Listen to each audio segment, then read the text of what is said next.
Nah, jadi kita sudah bahas nih tentang keempat perusahaan dari industri retail, dari industri e-commerce, dari industri perbankan, sampai ke industri transportasi online. Itu yang kita belajar bahwa bisnis model innovation itu yang pertama, tidak selalu menciptakan bisnis baru.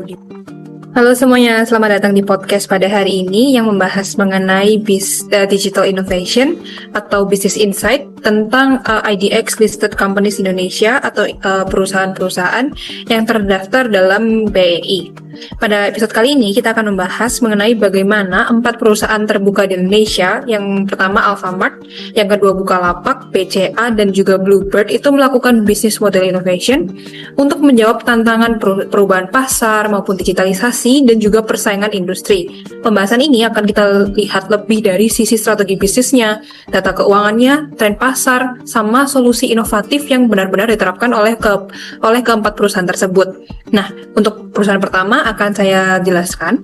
Yang pertama adalah Alfamart, atau Alfamart ini adalah brand dari PT Sumber Alvaria Trijaya Terbuka atau yang biasa disingkat sama AMRT.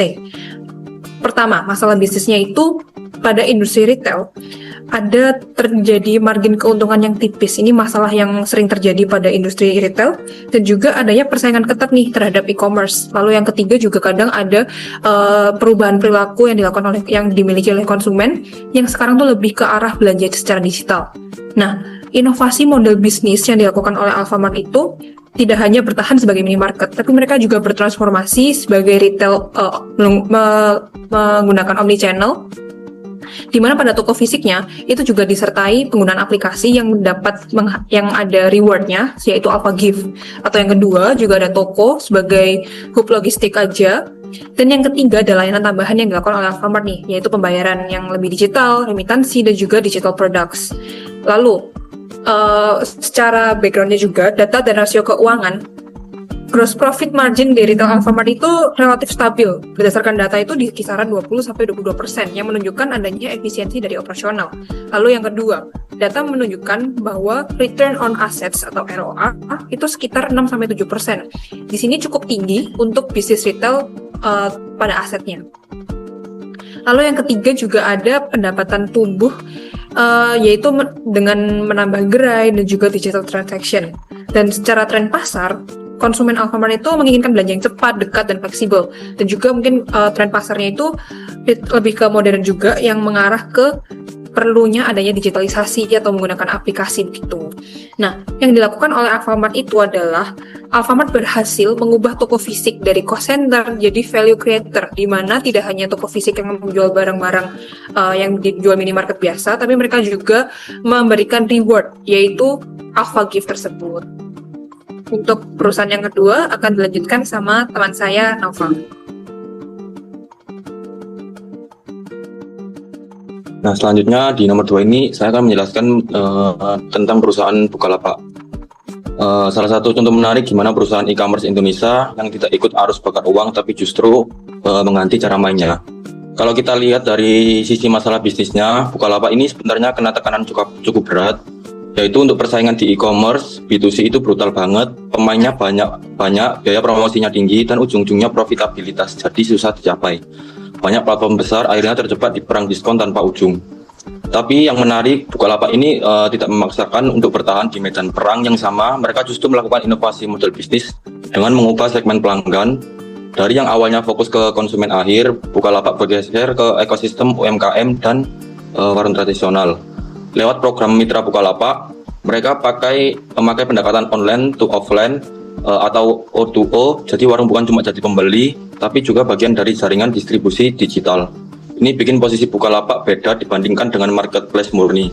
Kalau kita lihat dari sisi data keuangan, Bukalapak punya cash ratio yang sangat kuat, terutama karena dana hasil dari IPO. Ini penting banget karena ngasih mereka daya tahan jangka panjang tanpa harus panik cari pendanaan baru. Selain itu, gross marginnya sendiri dari bisnis O2O ini cenderung lebih stabil dibandingkan marketplace konvensional. Dan beban promosi juga menurun karena fokusnya ke loyalitas mitra bukan sekedar traffic. Dari tren pasar, langkah ini cukup relevan.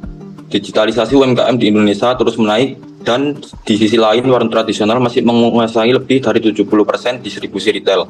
Jadi Bukalapak sebenarnya bermain di pasar yang besar tapi sering diremehkan.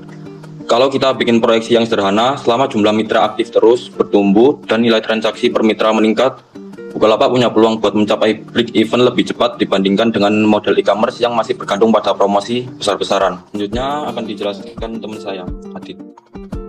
Oke, kalau kita bicara tentang perbankan hari ini, satu hal yang tidak bisa dihindari adalah beban besar dalam cara nasabah berinteraksi dengan baik dengan bank.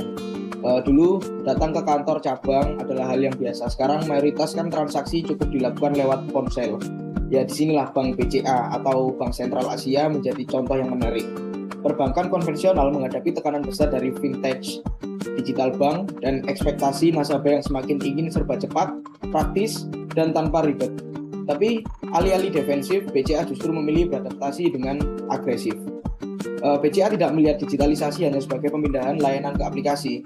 Mereka membangun layanan digital ekosistem banking, yaitu lewat BCA Mobile, My BCA, hingga Blue by BCA Digital, dan BCA hadir di hampir seluruh aktivitas keuangan nasabah, dari transfer, pembayaran, belanja online, sampai kebutuhan UMKM dan retail. Strategi ini penting karena ketika bank sudah menjadi bagian dari aktivitas harian nasabah, maka nasabah tidak sekedar menggunakan bank, tapi hidup dalam ekosistemnya. Disinilah switching cost terbentuk. Berpindah ke bank lain jadi tidak semudah itu. Lalu dari sisi keuangan, strategi ini tercermin dengan jelas. BCA memiliki kasar rasio di atas 75%. Artinya dana murah mereka sangat dominan. Biaya dana rendah ini menjadi fondasi kuat untuk profitabilitas. Tak heran jika ROE BCA konsisten di kisaran 20%. Angka yang menunjukkan efisiensi dan kualitas bisnis yang sangat tinggi. Ditambah lagi cost to income ratio yang rendah, yang menandakan operasional yang semakin ramping berkat digitalisasi. Trennya pun mendukung.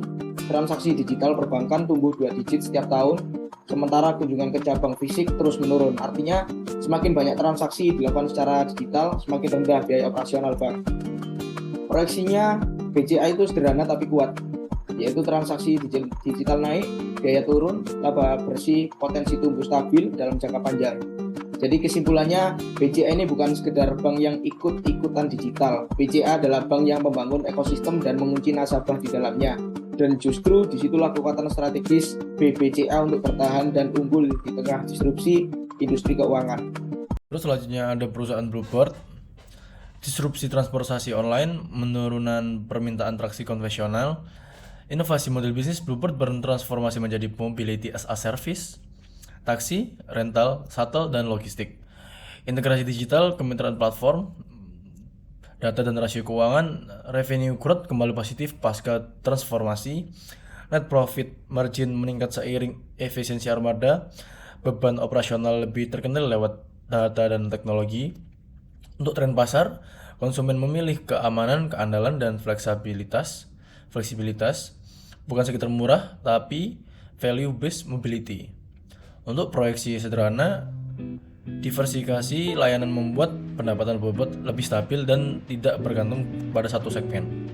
Dan untuk yang terakhir, kesimpulan strategis, Bluebird membuktikan bahwa perusahaan lama bisa bertahan dengan inovasi model bisnis, bukan dengan perang harga. Nah, jadi kita sudah bahas tentang keempat perusahaan dari industri retail, dari industri e-commerce, dari industri perbankan, sampai ke industri transportasi online. Itu yang kita belajar bahwa bisnis model innovation itu yang pertama tidak selalu menciptakan bisnis baru, di mana kalau misalkan menghadapi adanya permasalahan, mungkin kita bisa mencontoh perusahaan ini untuk lebih kreatif dalam merubah bisnis model. Dan yang kedua, seringkali mengubah cara itu juga dapat menciptakan dan memberikan value lebih dibandingkan membuat sesuatu yang baru dan yang seperti rebranding begitu. Lalu yang ketiga yang bisa kita dapatkan juga dengan adanya dukungan analisa yang tepat seperti data keuangan, tren pasar, dan eksekusi nyata, itu juga bisa memperkuat untuk membuat sebuah bisnis model innovation. Jadi kesimpulannya adalah inovasi itu bukan sekedar ide, tapi strategi yang bisa diukur dan juga dijalankan. Setuju teman-teman? Setuju. Setuju. Oke, baik. Sekian untuk episode kita pada podcast pada kali ini. Saya ingin mohon maaf apabila ada salah kata dan terima kasih untuk perhatiannya. Sampai jumpa di episode selanjutnya. Sampai jumpa. Makasih. Terima kasih.